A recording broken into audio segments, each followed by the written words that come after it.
चलू एक नव वीडियो के संग फिर गाँव डायरी पर आबि गेलहुँ हैं। वीडियो अछि आइ मिथिला के प्रसिद्ध पाबनि जितिया अछि। और जितिया के की प्रसिद्ध छै? मड़ुआ रोटी और माछ। तो मड़ुआ रोटी और माछ शुरू कयल जाय।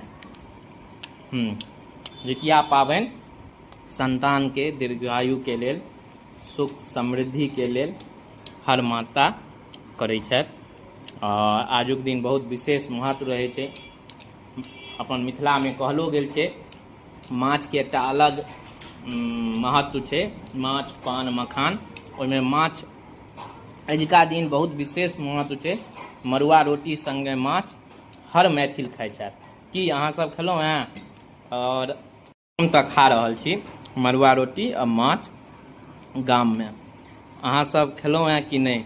ओना बम्बई में छलहुँ तो एकरा औरो आन जगह जगह बहुत चीज कहै छै। कतौ नाचनी कहै छै, नचनी की नाचनी, नाचनी। ओहिके बाद अपना सब दिस तऽ एकरा मड़ुए कहै छै। मड़ुआ खाई में तो बड़ सुनगर लगै छै। यदि बढ़िया से हाथ से ठोकल मड़ुआ भेटल ने, ओनाहो पप्पा दुआरे हम सब साल में बढ़िया दिन पप्पा खाइत रहे छथिन तो हमहूँ सब कहियो काल का खाइत रहे छी।